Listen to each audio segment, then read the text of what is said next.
Hey folks, we're gonna talk about the baits I use, rods, fishing line today.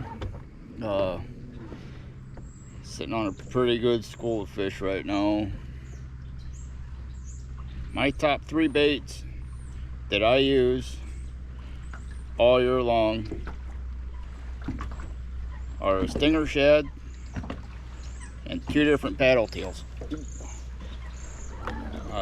The one from 3 Pound Fishing Tackle, absolutely love that paddle tail. It's not great to shoot docks with. That's a stinger shad. It's straight. It's got quite a bit of movement in the tail. And when you got a fishing buddy that makes baits, that's even better.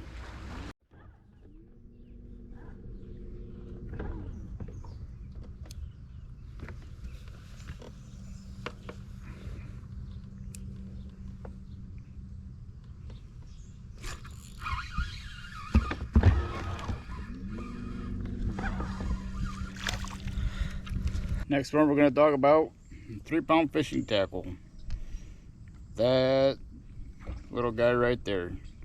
It's got a super slim body on it. Hopefully you guys can see that. It's really thin right here. That tail is really long. Super thin. Tons of action in that.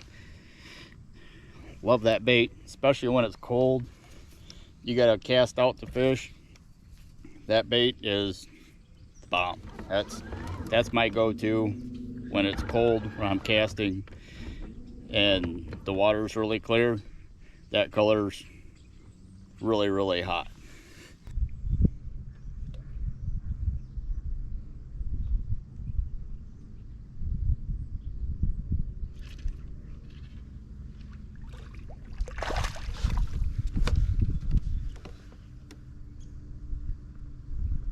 My last one is another paddle tail.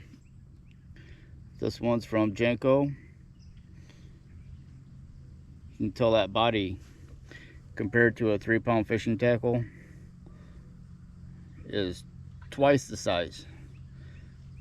So when they won't take that bigger bait, this is your next option. It's really small, downsize. Always downsize, you always pick up more fish. But that in the cold is awesome. Swimming it back, that's where it's at. Vertical jigging, not so much. Either one. I don't run them vertical or when I shoot docks, because those tails, they grab in the water and they stop the bait, and they also tumble, and you're just gonna wrap up in your line. It's a lot easier to go to a stinger shad like this one. It's more rigid. That tail stands out. You get that floppy tail in there, you're just gonna wrap it up in your line. Those are my 3 baits.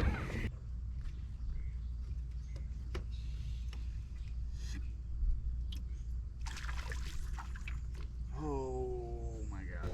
Hey guys, my 2 rods always have on my deck, no matter what time of the year, whether it's snowing out, getting ready to freeze, or the ice is just coming off the water. 10-foot 3 Pound Fishing Series. Right there. That's a 10-footer. They've got tons of different lengths. 10, 11, 12, 13s. Any size you want to run, they pretty much got it from Ozark. But this is my absolute #1 all year long. And of course, my dock shooter from Ozark at 6 foot, super stiff, really shoots that bait up underneath docks, rafts, whatever else you want to shoot. Those are my 2 go-to rods all year long.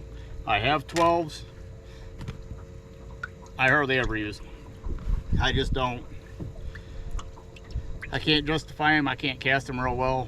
So unless I'm straight up and down on something and I can't get within 6 feet. I'll get a 12 footer out and give me a couple more feet if I can get that. Kind of pitch it a little bit, but anything else, my 10 footer, my absolute favorite rod. Whenever I don't shoot docks, that 10 footer's in my hand, and it's my go-to. I love that rod. Super small diameter. Like, this is tiny. That's it. Right there. That's all. Super light. Heaviest thing on here is going to be your reel. Whatever you choose. I go with the smallest ones I can find. I tend to tear up a lot of reels too. So I'm on my third reel this year. But those are my go-to rods. Make sure you check out those. They're really good rods. They've not let me down yet. So we're going to go over fishing line. Stick around. Alright, fishing line. Everybody knows I run sniping braid. It's on all my rods. We have 5 choices from sniping braid.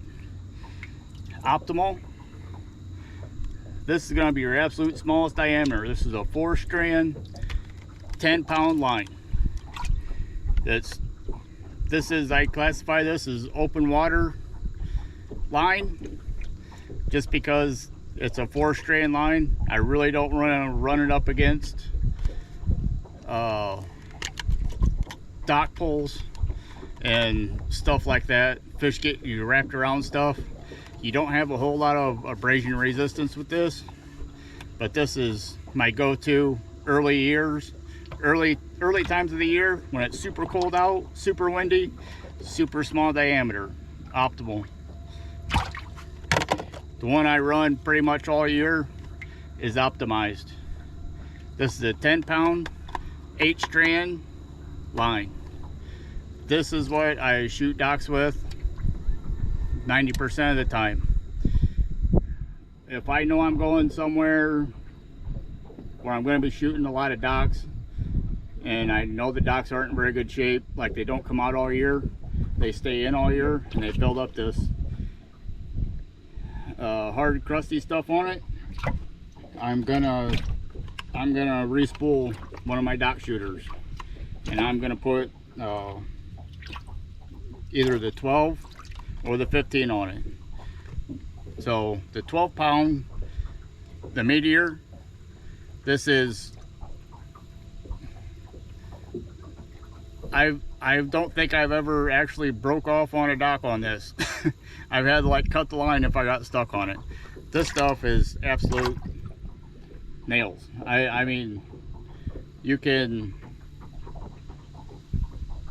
pretty much set the hook as hard as you want with this, and that fish is coming out of there like right now. That's what I go to when I know I'm getting into some really bad docks. Next up, I really don't have a lot of reason to use these next two, but these are options. The Lightning 15-pound. This is one you can basically pull the scales off the fish when you set the hook. And then Powerhouse is, you can pretty much cross their eyes and not ever worry about seeing life again. So if you set the hook that hard, or if you're in Texas or someplace like that where you're in a lot of timber, standing timber and stuff like that, you know you're gonna get wrapped. Those would be my 2 choices. But any other time, I'm optimized, 8-strand optimized, or like the 12, the Meteor. It's one of those two. They both shoot really well out of the dock shooters. Like, you can't even tell the difference. You gotta have your line on there. But everything's the absolute smallest diameter we could make, which makes it really nice to cast, really nice to shoot, and it spools up really nice. Really never have any issues unless it's something I do myself that makes it go wrong. But anyways, we had a really good day today. Ended up shooting 3 different rafts and had a limit in an hour and a half. So I've been sorting for the last 2.5 hours. So thanks for joining in. I hope this kind of gives you some kind of idea of baits I use, equipment, and I said if there's 3 baits that I could have all year long, it's going to be the 3-pound fishing tackle paddle tail, the one from Jenko, and then a stinger shad, which 3-pound fishing tackle offers that too. I happen to have a fishing partner that makes baits, so it helps me out. We don't sell, so don't ask. It's purely for us. So anyways, thanks for watching. Be sure to like, subscribe, share, all that good stuff. It doesn't cost you anything, so I'd appreciate it. Thanks for watching. Catch you next time.